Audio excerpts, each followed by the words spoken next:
Traffic আইন মেনে চলব, বৈধ অনুমতিপত্র ছাড়া।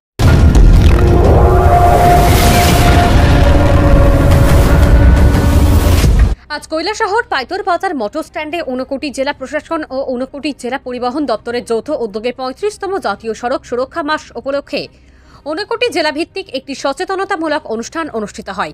চলতি মাসের 15 তারিখ থেকে আগামী মাসের 14 তারিখ পর্যন্ত 35তম জাতীয় সড়ক সুরক্ষা মাস হিসাবে পালন করা হবে। তারই পরিপ্রেক্ষিতে আজ কৈলাসহর পাইতর বাজার মোটর স্ট্যান্ডে সচেতনতামূলক একটি অনুষ্ঠান অনুষ্ঠিত হয়। মূলত সড়ক দুর্ঘটনা রুখতে আজকের এই সচেতনতামূলক অনুষ্ঠান অনুষ্ঠিত হয়।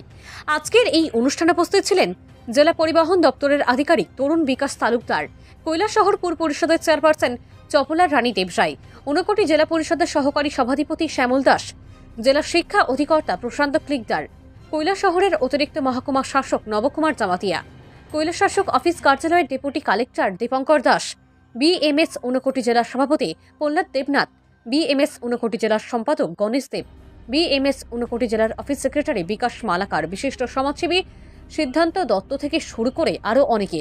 অনুষ্ঠান শুরু হওয়ার পূর্বে কৈলাসহর মহকুমায় একটি সচেতনতামূলক র্যালি অনুষ্ঠিত হয়। আজকের এই র্যালিতে কৈলাসহর মহকুমার বিভিন্ন স্কুলের ছাত্রছাত্রীরা অংশগ্রহণ করে। পাশাপাশি ঊনকোটি জেলার সাংবাদিক ও কৈলাসহর থানার পুলিশের মধ্যে হেলমেট তুলে দেওয়া হয়। পাশাপাশি ঊনকোটি জেলার বাছাই করা 8 জন গাড়ি চালকদের সংবর্ধনা দেওয়া হয়। অন্যদিকে আজকের এই অনুষ্ঠানকে কেন্দ্র করে একটি বসে আঁকো প্রতিযোগিতারও আয়োজন করা হয়। বসে আঁকো প্রতিযোগিতা শেষে তাদের মধ্যে পুরস্কার বিতরণ করা হয়। প্রদীপ প্রজ্বলন করে উক্ত অনুষ্ঠানের শুভ উদ্বোধন করেন ঊনকোটি জেলা পরিষদের সহকারী সভাধিপতি শ্যামল দাস। পাশাপাশি সড়ক দুর্ঘটনা রুখতে এক শপথ বাক্য পাঠ করান জেলা পরিবহন দপ্তরের আধিকারিক তরুণ বিকাশ তালুকদার। বক্তব্য রাখতে গিয়ে বক্তারা কিভাবে সড়ক দুর্ঘটনা রোখা যায় সেসব বিষয় নিয়ে আলোচনা করেন। কৈলাসহর থেকে শুভঙ্কর দাসের রিপোর্ট, RTV ত্রিপুরা। সড়ক সুরক্ষা সম্বন্ধে আমাদের বিভিন্ন বক্তারা বিভিন্নভাবে বলেছেন, আমরা কিভাবে নিজেদেরকে সড়ক দুর্ঘটনা থেকে নিজেদেরকে রক্ষা করতে পারি বা অন্যদের প্রাণ বাঁচাতে পারি। আমি দুটি বিষয়ের উপর আলোচনা করব। আমরা দেখেছি বর্তমানে যে সড়ক দুর্ঘটনা হচ্ছে ম্যাক্সিমাম সেটার কারণ হচ্ছে আমাদের মোবাইল চালানোর ফলে। আমরা এখানে যারাই আছি সবাই কিন্তু আমরা যখন রাস্তায় চলাফেরা করি আমরা মোবাইল ফোন ব্যবহার করি। কেউ রাস্তায় যেতে যেতে আমরা কোনো ফোন আসে বা কাউকে ফোন করি। আর একটা বিষয়, রাস্তায় যেতে যেতে আমরা কোনো মোবাইলে কোনো ভিডিও দেখি কিংবা গেম খেলি। এইগুলা থেকে যে আমাদের সড়ক থেকে যে মনটি সরে যায়, তার ফলে আমরা অনেক সময় দেখি আমরা যে বাম পাশে আমরা হাঁটছি, আমাদের অজান্তে আমরা কিন্তু রাস্তার মধ্যে চলে আসি, যার ফলে অধিকাংশের ক্ষেত্রে আমরা এই ধরনের সড়ক দুর্ঘটনায় আমরা নিজেদেরকে জড়িত হয়ে যায়। আরেকটা বিষয় আমরা দেখছি, আমরা যখন যারাই সেটা কমার্শিয়াল ভেহিকেলই হোক বা প্রাইভেট ভেহিকেলই হোক, আমরা অনেক সময় গাড়ি চালানোর সময় আমরা ফোন ব্যবহার করি। এই গাড়ি চালানোর সময় ফোন ব্যবহার করার ফলে আমরা অনেক সময় যান দুর্ঘটনায় নিজেদেরকে জড়িয়ে ফেলি। যারা বিশেষ করে যারা যাত্রীবাহী যারা ড্রাইভার ভাইয়েরা রয়েছে, তাদের প্রতি আবেদন থাকবে, আপনার পাশাপাশি আপনার গাড়িতে অনেক প্যাসেঞ্জার থাকে, যারা আপনার গাড়ির আরোহী হয়ে থাকে, তাদেরও প্রাণ কিন্তু ওই সময় আপনার উপর নির্ভর করে। আমি বিশেষ করে যারা এখানে যান চালক যারা রয়েছে তাদের প্রতি আবেদন থাকবে, আপনারা যে কোনো পরিস্থিতিতে আপনারা যান চালানোর সময় আপনার মোবাইল ফোন ব্যবহার করবেন না, কারণ আপনার সাথে সাথে আপনার যাত্রীদেরও প্রাণ আপনার উপর নির্ভর করে।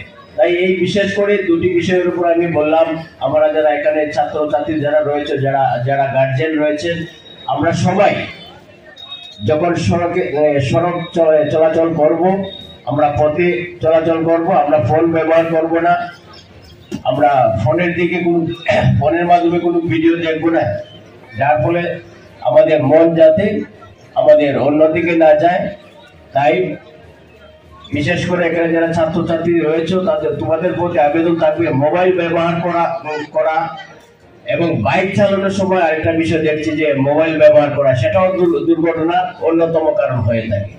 যারা এখানে পত্রিকা যারা আছো, তোমরা মা বাবার কাছে এমন দাবি করবে না যেটা নিয়ে তোমাদের প্রাণ সংশয় হয়, তোমাদের হাতে আরেকটা প্রাণ সংশয় হয়, প্লাস একটা যে জিনিস শখ করে কিনছো সেই জিনিসটা নষ্ট হবে, আরেকজনের প্রাণ নষ্ট হবে, তোমাদের প্রাণ নষ্ট হবে। তবে কি বলে আমরা কি বাইক স্কুটি চালাবো না? নিশ্চয়ই চালাবে। তোমরা জীবনে সেই উপার্জিত হয়ে এটার যে গুরুত্ব বুঝবে, তোমাদের নিজে যখন ইনকাম করতে পারবে এবং আজকের যে শপথ, সেই শপথ যখন তোমরা মাথায় নেওয়ার যে মানসিকতা আসবে, তখনই তোমরা এই বাইক স্কুটি চালাবে। আমি এটাই বলবো যে সবসময় মানুষের ইচ্ছা করে আজকে মদমত্ত হয়ে বা কোনো নেশা মত্ত হয়ে যে বাইক অ্যাক্সিডেন্ট হয়, গাড়ি অ্যাক্সিডেন্ট হয়, এমন না। অনেক সময় আমাদের অজান্তে অনেক কিছু সেটা হয়ে যায়। সেটা বলবো আমাদের ভগবানের যে আমাদের সময়ের ক্ষণ বিপদ আসতেই পারে, মানুষের যার নামেই অ্যাক্সিডেন্ট।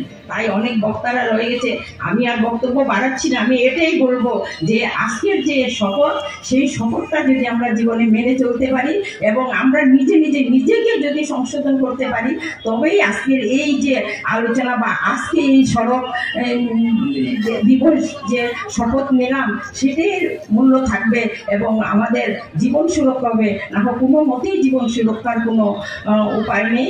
প্রত্যেকের কাছে আমার অনুরোধ, তোমরা সুস্থ থাকো, নেশামুক্ত থাকো, নিজেকে গড়ে তোলার চেষ্টা করো এবং পরিবারকে, 10 জনকে, সমাজকে। আর তারপর আরেকটা কথা আমার এখন যে আমরা বলছি, আগে আমরা দেখা যেত একটা অ্যাক্সিডেন্ট হলে আমরা ধরতাম না।